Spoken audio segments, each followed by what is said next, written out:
नमस्कार मित्रों, आज हम आपके बीच प्रस्तुत कर रहे हैं माता शबरी की कथा। बात भगवान राम के जन्म से पहले की है, जब भील आदिवासी कबीले के मुखिया के घर बेटी पैदा हुई थी। उसका एक नाम श्रमणा और दूसरा नाम शबरी रखा गया। शबरी की माँ इंदुमती उसे खूब प्यार करती थी। बचपन से ही शबरी पशु पक्षियों की भाषा समझकर उनसे बातें करती और जब शबरी की माँ उसे देखती तो कुछ समझ नहीं पाती थी। कुछ समय बाद एक पंडित ने शबरी के परिवार को बताया कि वो आगे चलकर सन्यासी बन सकती है। इस बात का पता चलते ही शबरी के पिता ने उसका रिश्ता तय कर दिया। जैसे ही शादी का दिन नजदीक आया, शबरी के घर वालों ने खूब सारी बकरियां और अन्य जानवर घर के पास लाकर बांध दिए। एक दिन शबरी का माँ जब उसके बाल बना रही थी तो उसने माँ से पूछा, इतने सारे जानवर हमारे घर क्यों लाए गए हैं? माँ ने जवाब दिया, बेटी, तुम्हारा विवाह होने वाला है, इसलिए हम लोगों ने इनका इंतजाम बलि के लिए किया है। तुम्हारी शादी के दिन ही बलि प्रथा होगी और फिर इनसे स्वादिष्ट भोजन बनाकर सबको परोसा जाएगा। यह सब सुनकर शबरी दुखी हो गई। काफी देर तक शबरी ने उन जानवरों को आजाद करने के बारे में सोचा। सोचते सोचते शबरी के मन में हुआ कि अगर ये जानवर यहाँ नहीं होंगे तो इनकी बलि रुक सकती है। ऐसा नहीं हुआ तो मेरे घर से कहीं चले जाने पर ही यह बलि रुकेगी। जब मैं ही नहीं रहूंगी तब न विवाह होगा और न ही बलि प्रथा। इससे मासूम जानवर बच जाएंगे। ऐसी सोच के साथ जानवरों को रखी गई जगह पर शबरी पहुंची। उसने सोचा कि उन्हें खोल देती हूँ, लेकिन वो ऐसा नहीं कर पाई। उसके बाद शबरी जंगल की तरफ भागने लगी। भागते भागते शबरी ऋषिमुख पर्वत पहुंच गई। वहां करीब 10,000 ऋषि रहा करते थे। शबरी को लगा कि वो भी इसी जंगल में किसी तरह ऋषि मुनियों की सेवा करके अपना जीवन जी लेगी। वो चुपचाप उसी जंगल में एक हिस्से में किसी तरह से रहने लगी। शबरी रोजाना ऋषि मुनियों की झोपड़ी के आगे झाड़ू लगाती और हवन के लिए लकड़ियां भी लाकर रख देती। ऋषि मुनियों को समझ नहीं आ रहा था कि जंगल में उनके काम अपने आप कैसे हो रहे हैं। एक दिन शबरी को किसी ऋषि ने देख लिया। उसे देखते ही उसका परिचय पूछा। जैसे ही शबरी ने बताया कि वो भील आदिवासी परिवार से संबंध रखती है, तो उसे ऋषियों ने खूब डांट लगाई। शबरी को इस बात का बिल्कुल भी पता नहीं था कि उसकी जाति छोटी है और उसे ऋषियों द्वारा जाति की वजह अपमान सहन करना पड़ेगा। इतना सब होने के बाद भी शबरी हर ऋषि मुनि के दरवाजे पहुंचती और उनके आंगन में झाड़ू लगाकर उनसे गुरु दीक्षा देने के लिए कहती। हर कोई शबरी को उसकी जाति की वजह से अपने आश्रम से भगा देता था। ऐसा होते होते काफी समय बीत गया। उसके बाद शबरी मतंग ऋषि की कुटिया में पहुंची। वहां पहुंचकर मतंग ऋषि को शबरी ने बताया कि वो उनसे गुरु दीक्षा लेना चाहती है। उन्होंने खुशी खुशी उसे अपने गुरुकुल में रहने दिया और भगवान से जुड़ा ज्ञान देते रहे। शबरी ने भी अपने गुरु मतंग ऋषि की सेवा करने में कोई कसर नहीं छोड़ी। वो गुरुकुल के भी सारे काम करती थी। शबरी से खुश होकर मतंग ऋषि ने उसे बेटी मान लिया था। समय के साथ मतंग ऋषि का शरीर बूढ़ा हो गया। उन्होंने एक दिन शबरी को अपने पास बुलाया और कहा, बेटी, मैं अपना देह त्यागना चाह रहा हूँ। बहुत साल हो गए इस शरीर में रहते रहते। शबरी ने दुखी मन से कहा, आपके ही सहारे मैं इस जंगल में रह पाई हूँ। आप ही चले जाएंगे तो मैं जीकर क्या करूँगी?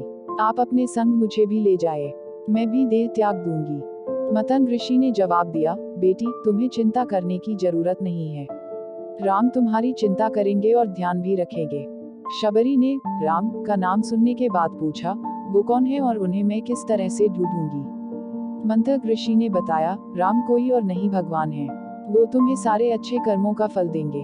तुम्हें उन्हें ढूंढने की कोई जरूरत नहीं है।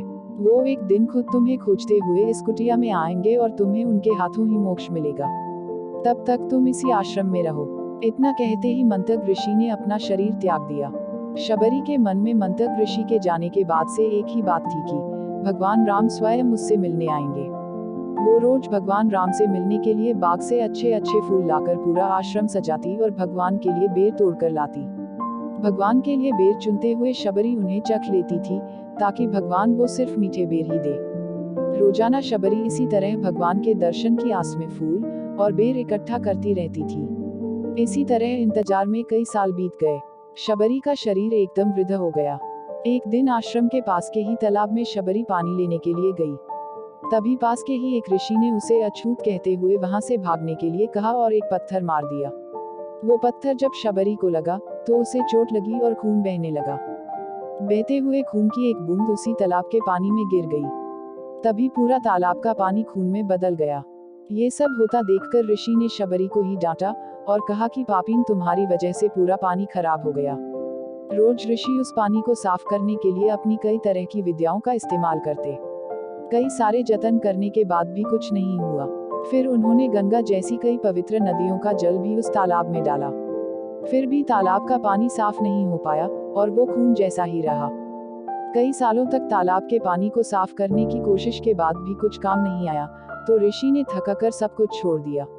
इस घटना के कई सालों के बाद भगवान राम अपनी पत्नी सीता के हरण के बाद उन्हें ढूंढते हुए उसी तालाब के पास पहुंचे। ऋषि मुनियों ने उन्हें पहचान लिया। भगवान को वहां देखकर ऋषियों ने तालाब का पानी साफ करने के लिए भगवान को अपने पैर उसमें डालने के लिए कहा, लेकिन पानी जैसे का तैसा ही था। ऋषि मुनियों ने भगवान से भी कई अन्य जतन करवाए, लेकिन वो पानी जस का तस खून जैसा ही रहा। तब भगवान ने ऋषियों से पानी के रक्त में बदलने की कहानी पूछी। तब ऋषि ने शबरी को पत्थर मारने वाली सारी बात बता दी। उसके बाद कहा कि वो महिला ही अपवित्र है, छोटी जात की है, इसलिए ये सब हुआ है। उसी वक्त भगवान राम ने कहा, ये सब आप लोगों के खराब वचनों से हुआ है। शबरी को इस तरह के शब्द बोलकर आप लोगों ने उसे नहीं, बल्कि मेरे दिल को घायल किया है। इसी घायल दिल के रक्त का प्रतीक यह तालाब का लाल पानी है। आगे भगवान राम बोले, कहाँ है वो माई, मैं उनसे मिलना चाहता हूँ।